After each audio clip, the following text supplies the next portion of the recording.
Yes, I do. And you may address for us. Daniel Dougherty, D-O-U-G-H-E-R-T-Y, Dynamic Engineering Consultants, Lake Como, New Jersey. Mr. Dougherty, can you just briefly review your professional background and qualifications? Certainly, I'm a graduate of Illinois University with a Bachelor's of Civil Engineering. I'm a licensed engineer in the state of New Jersey since 1999. I've been accepted as an expert both before the City of Long Branch Planning Board as well as the zoning board, among, I would say, upwards of 100 other boards throughout New Jersey. Thank you, sir. And what was your role in this project? I'm the site engineer, and we prepared the site plan documents and all the engineering documents, supporting documents that were submitted to the board for this application. Okay, I'd like to draw your attention to what's been marked as Exhibit A10. That's an aerial exhibit, correct? Correct. Please. Why don't you explain a little bit about the property using that exhibit? Certainly, I'm referring to Exhibit A10, an aerial exhibit. This is essentially a color version of the black and white aerial plan that's in the packets before the board. It shows an aerial view of the site with north being up. The site's centrally located on the sheet. It's located along Ocean Boulevard, and at the corner of West End Court. It's bounded at the rear by Brighton Court, and to the north by the park along Brighton Avenue, City Park. As was discussed earlier, the site contains existing structures, including the former Brighton Theater, the West End Theater, as well as various shops, some of which I think only a couple of are still occupied. Trey Amici, the restaurant, which is now vacant, is on the corner.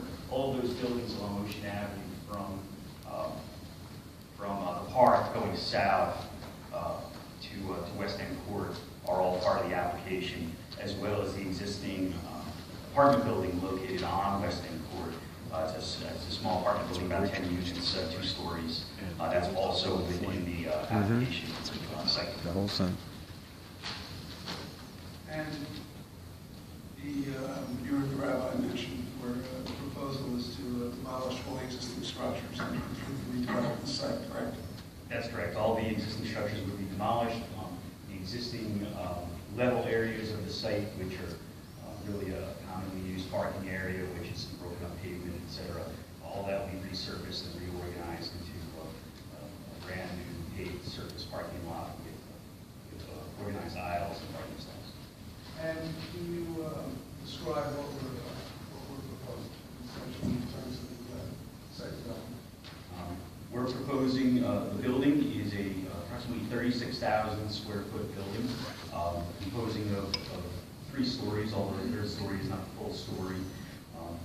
The footprint of the building is approximately 16,000 square feet, about 16.2. Of that 16,000 square feet, the Chabad occupies just less than 25%, or approximately 25%, about 4,000 square feet. That's one of the conditional use criteria in the LEGO district. We actually took a very careful look at those areas. You'll note that on my site plan, I note in the conditional use criteria that the area composed by the Chabad is 23.1 square feet. That's on the first floor. That's correct. That's on the 1st floor. That area is actually only the lobby and meeting area that's located at the south end of the building. But we do have, as part of the Chabad, some other floor areas simply associated with egress stairs that are required by code that are located at the northeast and northwest corners of the building. And that brings the area up to just over 4,000 square feet, which is exactly the 25%.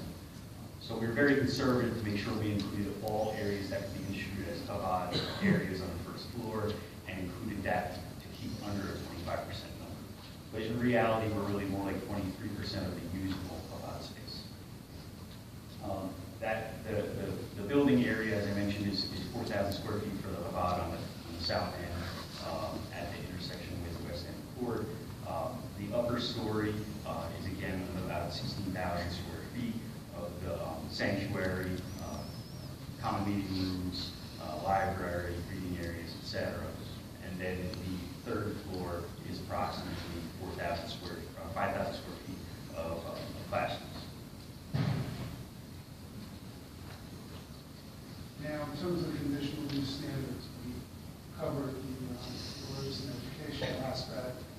ground level limitation. There's also some architectural requirements that the architect will address, but just briefly, there's a 60% requirement of clear glass on the facade on Ocean between 3 and 8 feet above grade. And the architect will be addressing that, but your understanding is that's satisfied, correct? That's correct. And also has no more than 40% of the street level facade of 50 feet can be devoid of windows or doors.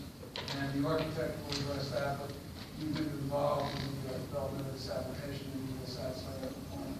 That's correct. The application satisfies that requirement. There's also certain requirements regarding the location of the entrance and preference that is being located on the corner. And we've also done that, and with the site plan, you'll show that location, correct? That's correct. In that line of questioning, please address the north face. Certainly, we will. The architect actually, there were some comments about adding things to the north elevation. The architect actually has an exhibit that will show how we're going to modify that in accordance with the request. So the architect will get to that. Yes. Yes, can you use the microphone? I mean, I'm having trouble hearing. I'm sure there's people in the audience that can't hear what's being said. Thank you.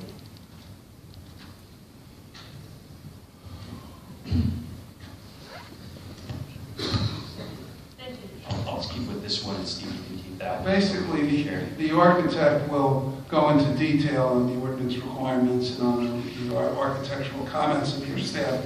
I just wanted to cover the conditions, because those are the specific conditions that is what gives this board jurisdiction to hear the application.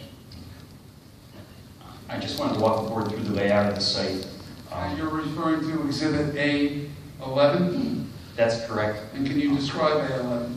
This is a site plan rendering prepared by Dynamic Engineering dated September 20th, 2016. Where the apartments are?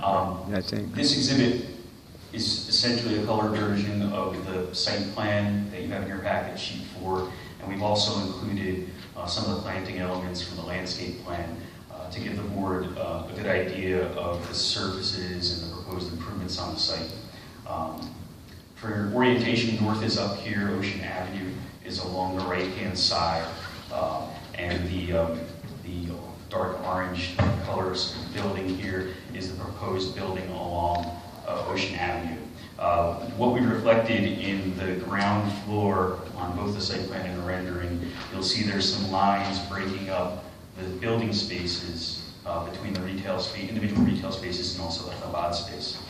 So starting at the bottom of the drawing at the intersection with West End Court on the corner, we have our corner entry to the lobby of the Chabad. Again, this is a conditional use criteria element, and also something that the architect and the rabbi wanted as far as their entrance point to have be a focal point for the Chabad. And this is where our little more than 3,000 square feet of space for the ground floor exists. I mentioned there's a couple other areas where we do have Chabad operating or occupying the first floor, and that's up at this northeast corner and northwest corners where we have egress stairs coming down from the upper floors. As we move up from the Chabad, we have equally spaced retail units, 7 retail units making up 16,000 square feet as we go all the way along the frontage of Ocean Avenue. Behind the main building, we have parking. We have a row of parking that's actually underneath the upper stories. And then behind that, typical at-grade parking, proceeding all the way down to where the site intersects with Brighton Court. And as Brighton Court extends, Brighton Court's a dead end that actually dead ends into our project. We meet that with a drive aisle for the parking lot, and that drive aisle continues through to West End Court, where it meets West End Court at a sidewalk and a concrete driveway apron. And a little bit south of that parking, of that drive aisle, we have another extension of the parking lot, about 14 stalls there, furthest from the building. Now, the 94 spaces provided, does that meet the ordinance requirements? Yes, it does. And can you explain? Certainly. The WEDO ordinance has a specific parking requirement for institutional uses combined with the retail use, exactly what we're proposing this evening. The ordinance requirement requires that parking for all spaces of the building, with the exception of first floor institutional use, be parked at 1 space per 400.